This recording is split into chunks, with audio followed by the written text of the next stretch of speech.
You want to support Roland Martin Unfiltered? Be sure to join our Bring the Funk fan club. Every dollar that you give to us supports our daily digital show. There's only one daily digital show out here that keeps it black and keep it real as Roland Martin Unfiltered. By going to RolandMartinUnfiltered.com, you can make this possible.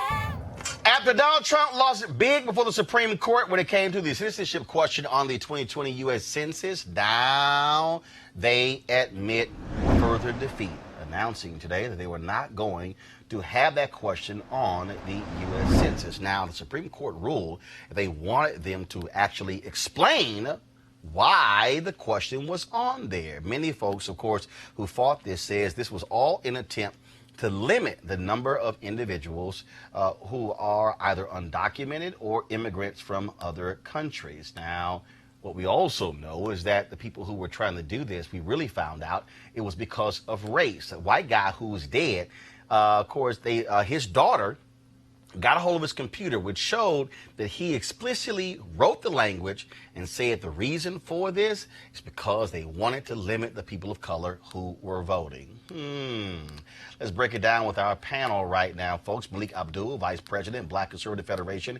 Kelly Bethea, Communications Strategist. Dr. Jason Nichols, Department of African American Studies, University of Maryland.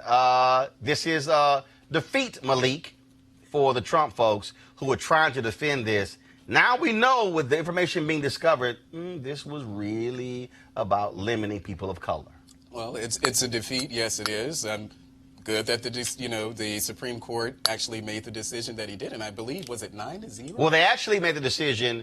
They actually said that y'all need to explain to us. So they actually did not actually rule on it, but they said y'all need to explain to us why the question is on here. So they didn't actually rule against him. Yeah, it seems as if there was no explanation that either there was to provide or they weren't interested in providing one. Either way, when you have the Supreme Court, and I think it was initially when they decided to send it down to the lower court, I think it was a 9-0 ruling, and you can't really argue against that. When you have people on your own side saying that this does not smell right, the conservatives actually on the court, I think you just have to take that L and move on. I heard when the president said something about, he was kind of railing out a bit, saying that, well, I'm going to postpone the census and all of this type of stuff. But the Supreme Court said what it said, and the federal government did what it did, and I'm glad we're at this place.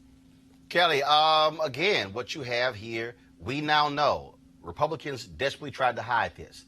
Wilbur Ross, of course, Commerce Secretary, repeatedly lied. They tried to even pimp the Voting Rights Act by saying, oh, no, we have this on here because this is to protect the Voting Rights Act. That got busted. Now we know this white guy down in Florida who dies, his daughter, who only got his computer because of a gift or something along those lines, she starts going through it and she sees all of his writings, and he explains the reason behind the question was to limit people of color actually being counted and actually voting. That was why they were doing this. And you kind of want to be surprised at that kind of rationale, but I'm not, especially when you have so many in bureaucracy who, frankly, are racist.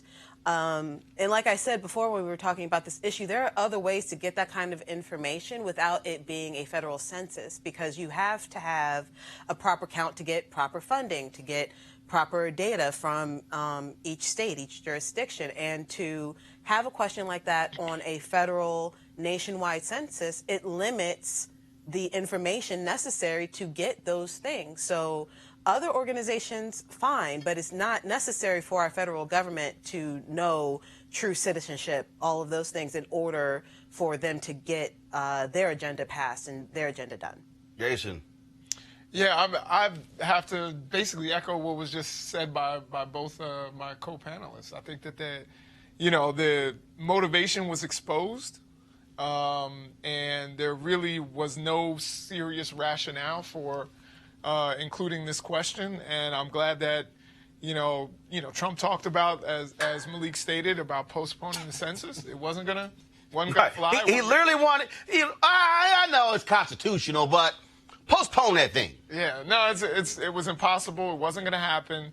And I think, again, I think this was more just Trump bluster. Like, he knew he couldn't do that. Absolutely. You know, it was just. I'm just him. tired of our president being loud and wrong. That's like a personal pet peeve. Oh hell, that's what It really is. That means you tired of him.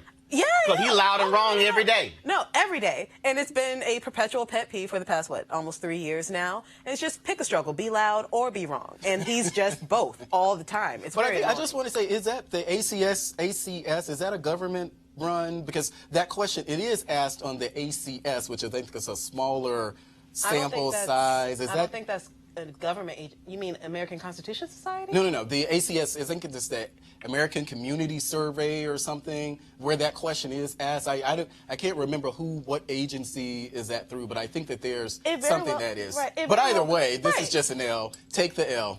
Like, it very well could be part of the sense of that agency Right. that does the census, but it's not. Yes. Take the L. Bottom line is, they repeatedly lied. They know why they wanted to do it. Had nothing to do with the Voting Rights Act. They tried to pimp it. They got busted. Now they're embarrassed, and they kept lying, and they don't want to own up to their lying. Because for Trump, him and his people never want to admit when they lie. That's the real deal. All right, folks, back to our Roland Martin Unfiltered video in just one moment. All right, y'all. They're back. MarijuanaStock.org is another great investment opportunity. If you were lucky enough to invest in their last crowdfunding campaign, you know they raised a bunch of money in just a few months investing in legal marijuana farms. Those initial investors now own shares of a publicly traded company. And I'm sure you're like, damn it, why didn't I get involved? Now they have a new investment opportunity that is as good, if not even better, than the last one. I'm talking about industrial hemp CBD. For those who don't know, the hemp plant is the cousin to marijuana with a much higher concentration of CBD, which means hemp CBD gives you all the medical benefits of marijuana without getting you high. Some of y'all like, dang, but that's the fact. Until recently, hemp farming was practically illegal in the United States and heavily regulated by the DEA. However, the 2018 Farm Bill changed all of that, making it legal to grow hemp CBD in the U.S., thus creating one of the largest commodities worldwide. They need land to grow all of its plants. And this makes for an incredible investment opportunity, and that's where our good friends at 420 Real Estate come in. Their business model is simple. They buy land that supports hemp CBD grow operations and lease it to licensed, high-paying tenants. That's right, they are hemp CBD landlords, and you can get in on the action by investing in this crowdfunding campaign for as little as $200 up to $10,000. If you want to invest, go to marijuanastock.org. That's marijuanastock.org. Get in the game and do it now. Now back to your Roland Martin Unfiltered video.